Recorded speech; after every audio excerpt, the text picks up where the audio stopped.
Hey guys, this is Teddy's General, and sorry for this impromptu recording session. I guess it's 3:42 a.m. I just got back from seeing the live-action Hunger Games movie, and for those who start off, if you've not read the book, go read it because the movie did omit some things from it, but pretty much talk about what the movie omitted and what was cool and what. Honestly, I really enjoyed the whole movie, but for starters, those people who have not read the book, this is the first time you've heard of Hunger Games, and if you're a film person or even a book person, and the first thought reminding us, why the hell do I want to see this? It looks like an Americanized version of Battle Royale. Get that out of your head. Several things. First and foremost, let's get this over with. It's nothing like Battle Royale. Battle Royale, yes, it's got the same premise of let's get a whole bunch of teenagers and throw them into a situation and have them kill each other. Last one standing wins. Woo! Yeah, the thing is with that one, you had things like 24 hours to complete it, or else everyone died. That's not that in the Hunger Games. The games go on as long as the game maker wishes it to, as long as everyone is enjoying it. Two, in Battle Royale, things weren't televised. It was a government secret project that only the winner was shown on TV, pretty much. And the Japanese government was using it to basically instill fear in the teenagers, hoping that they wouldn't riot or, that they wouldn't think of any anarchy. It was first to control dominance over the young generation as well as the parents, kind of give you a message like, make sure your kids are good or else we'll do this to your kids. So right from the get-go in Battle Royale, when the kids are on the bus, they think they're going to a field trip, then they get gassed, and next thing you know, they wake up on the island. It's Battle and Hunger Games, everything. This is a nationwide event. Pretty much, the kids, like every year, the kids know what's going to happen, and even when the kids aren't selected as tributes, they pretty much are watching it on the TV or the Jumbotron or the hell, whatever the district has to show it. So they actually watch the entire thing of people being killed, highlight reels, the pre-show, during the games, and all the post-game stuff. So everything in Hunger Games is televised. Third, the characters. I mean, true, you had the main character Battle Royale, I forgot her name, but for the most part, everyone in that damn thing was crazy as fuck. Like, literally, they said, go kill, I'm like, and then just bloodbath. Hunger Games, there's actually character development, if you will, with, Katniss and Peeta and all of the, and all the other tributes, especially the career tributes, the ones from 1, 2, and 4, who they're pretty much bred to enter these games to kill. It's what they do. It's what the districts are known for. So there's actually character development. Yeah, all the career tributes are insane, but it's also not as gory and over the top as Battle Royale is. Where Battle Royale, where you have your deaths, if you've never seen it, let's just go with Quentin Tarantino, Kill Bill, chop off arm, and like fountain. It's classic Japanese hack and slash horror film where, if someone gets cut or killed, there's a shit ton of blood. So, yeah, let's get out of the way. Nothing like Battle Royale. So, for those who aren't familiar with Hunger Games, situation is, pretty much happened is there is a capital. And in the past, 13 colonies pretty much rebelled against this one central capital. Capital pretty much decimated the rebellion. They basically took Section 13 off the map, and now all there left is Districts 1 through 12 in the capital. And to remind people of what happened, the capital has the Hunger Games, which pretty much any child between the ages of 12 and 18, if I remember correctly, their names get basically put into a jar. And every year when the Hunger Games comes around, they choose 2 tributes, a boy and a girl tribute, from each of the capitals by doing a random drawing to see what happens.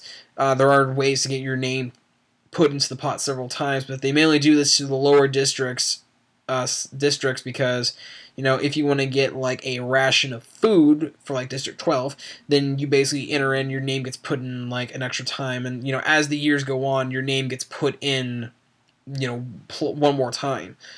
So, excuse me. Yeah, like I said, it's late and I'm tired as fuck. But so, and pretty much what happens is the movie revolves around Katniss. She's a very headstrong individual, very feisty female, very strong female lead, and this is the 74th annual Hunger Games, and her younger sister Prim. This is her first year to actually be thrown into the pot.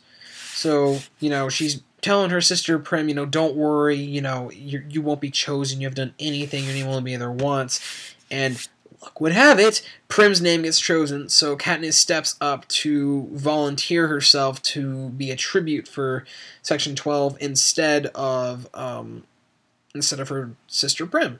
So that's pretty much the gist of the beginning and how things pan out.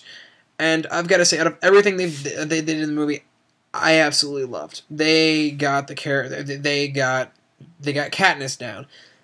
They got, the district was perfect for a coal mining district, because that's what District 12 is known for. The Capitol, holy shit, they got the Capitol perfectly. Very sparkling city, everybody's dressed in, looking like they're out of a Space Channel 5 game, with all the bright pastel colors, smiling faces, weird as fuck jewelry, and eyelashes, and it's just perfect.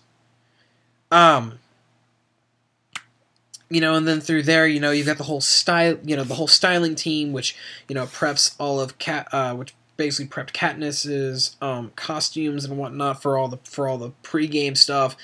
They had Lenny Kravitz play Senna. Lenny Kravitz played Senna, and it was perfect. They got him to do the part pretty damn well from the book. The only thing they axed out from the movie due to time constraints and they couldn't shoot it was the scenes with the girl in the red dress. I forgot the technical term, but they're pretty much slaves who try to escape from the districts, and instead of be killed on the spot, they basically take them to the Capitol, cut their tongues off, and they're pretty much servants.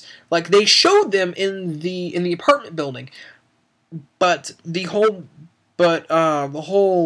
alternate storyline that was in the original book, that how Katniss swears to God that she knows this one servant of hers because she actually saw her get taken away. That wasn't in there.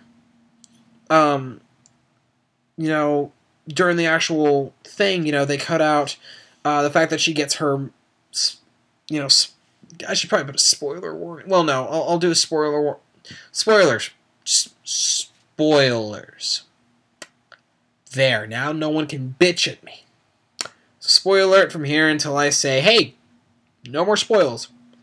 Magic. They changed how Katniss got the Mockingjay pen. It was originally from a friend of hers who lived in a more wealthier part of District 12. And she actually, her friend is the one who's supposed to give that Mockingjay pin to her. Instead, she gets it at the hub, which is pretty much the central market of the black market of District 12, if you will, by basically trading. It was a handful of, it was just a handful of beads for what looked like twine originally with. Then she sees the Mockingjay pen and goes, "Oh, this is pretty," and the old woman's like, "Oh, you can have it, dearie." Okay. So there was that. What else did they do besides the whole slave? I think the one thing that I was kind of annoyed with was towards the ending, when it's just Katniss, Peeta, and oh god,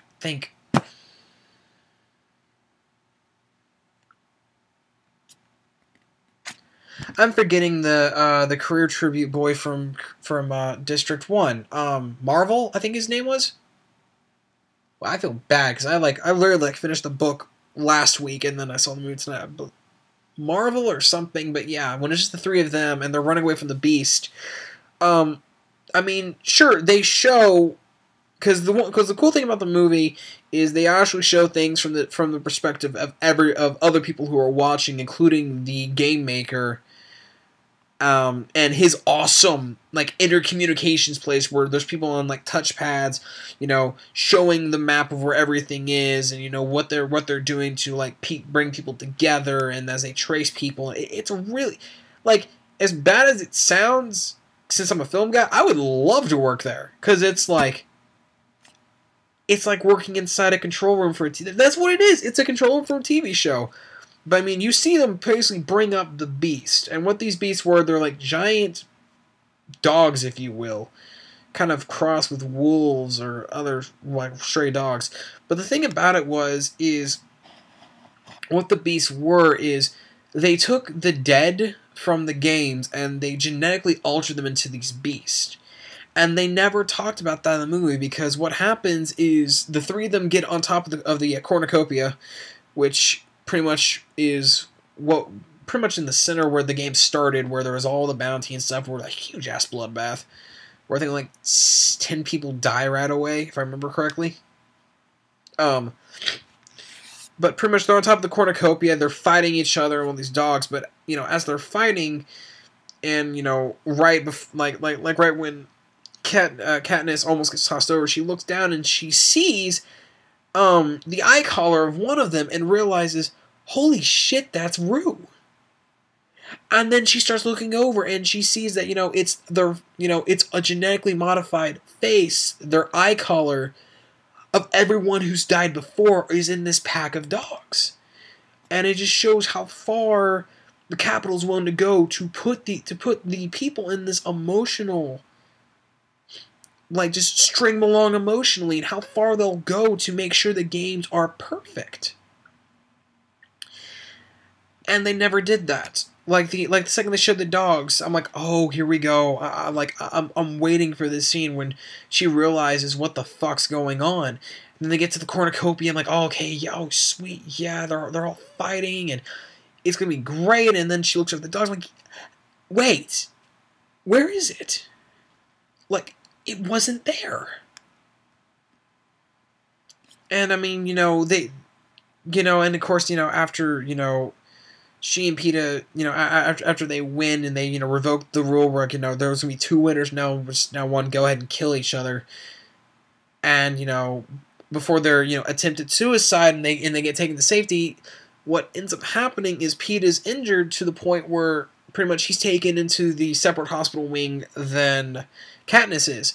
And she's pretty much tied to a table and is basically injected with fluids, to help sterilize her body after being out in the environment to rehydrate her and whatnot. And later in the book, she's watching them work extensively on Peeta, and she kind of like gets out of bed and like bangs on the window, on this glass pane covering between them, like worried that they're going to turn Peeta into one of those dog creations, when in fact they're just giving him a brand new metallic robotics Terminator leg. But none of the hospital stuff after the games happened. It just went straight from hover ship coming down to pick up Katniss and Peeta. Oh, hey, look, it's Peeta and Heinrich on top of the roof. Also, the actor they had to play Heinrich was perfect. But that's it. And, of course, just like in the book, the movie ended abruptly. As a film person, I would have bitched up and down, saying, well, that was a very anticlimactic ending. What the fuck were they thinking? Then again, I read the book, so it's like, oh, yeah. Because my roommate Steve was like, yeah, the movie ended kind of, like, it was anticlimactic. I was like, it was, but the thing is, so was the book. Like, literally, book 2, which I'm just now started reading, takes up right after that. But other from the few things they omitted, and some things I wonder why, but it was all really good. I mean, Christ, when the whole death of Rue, I was crying in the theater. Like, I cried when she died in the book, and I cried when she died in the movie, because they got Rue down pretty damn well, as just perfect. Like, the second, when she gets impaled with the spear, and she's gonna die, it hit me hard, because the second I saw her, I'm like, oh shit, that's Rue. Oh, fuck, I don't want to see, I don't want to see the death scene, and I managed to put it out of my head until it happened, and then it just all came back to me. And I was worried for a second that they weren't going to do the part where Katniss, buries her flowers. It's a very symbolic part of the book. It's pretty much her standing up to the Capitol as, she hasn't done that enough already. And they did it. And they did it well to the point where, she basically buries the body. You don't see the ship come in and take him up, but, she's burying the body with the flowers. She does the whole, sign. And then it's awesome because it then goes to District 11, where Rue is from, and everyone's, doing the sign as well. And this random guy, which I'm assuming was Rue's father, starts a massive district riot. Like, beating the shit out of the peacekeepers, burning down buildings, tossing really powerful scene, which added to it. And then, of course, you saw the backup peacekeepers coming in and literally doing riot control, spraying them down with water, battering them with the riot shields and everything. I mean, it was great. Like, I can't say anything bad about this. I mean, yeah, certain things from the... By the way, spoilers over. Okay, now I got that cleared up. I can't say anything bad. They were very faithful to the source materials besides some of the changes I've mentioned. I mean, other than that, the score was perfect. They had a great... The cast they had worked. They had perfect connection with each other. It worked well. The score worked well. The props to the set design people. Everything they did in the Capitol was flashy and elegant like it was in the book. I thought I was... I watched this stuff and I told myself, and I was literally thinking to myself, damn, if, when I'm in California, and if they're actually looking for production assistants to help with some of the Capitol scenes for Catching Fire, I want to be a production assistant. I really want to work on that set. So, if you guys get the time, read the book. If you don't feel like reading, then go see the movie. This is, of course, during the romantic spot, all the fangirls were going, oh, and I was just there was one group behind me, and the entire time I was just like, okay, it's like, you do know that she's faking it. Well, she's doing it because she realizes it's the only way she's going to get help, right? And then it was just, but it was still a lot of fun. So go see it if you can. If you've already seen it, please let me know down below in the comments. I'd really like to hear other people's opinion and feedback on this. So I'm going to wrap it up. It's 4 o'clock now, and I've got a doctor's appointment at 10:30 in the morning. So I will see you guys later. I'm not going to turn this into a Let's Play update. I'll record that some other time. So have a good night, guys.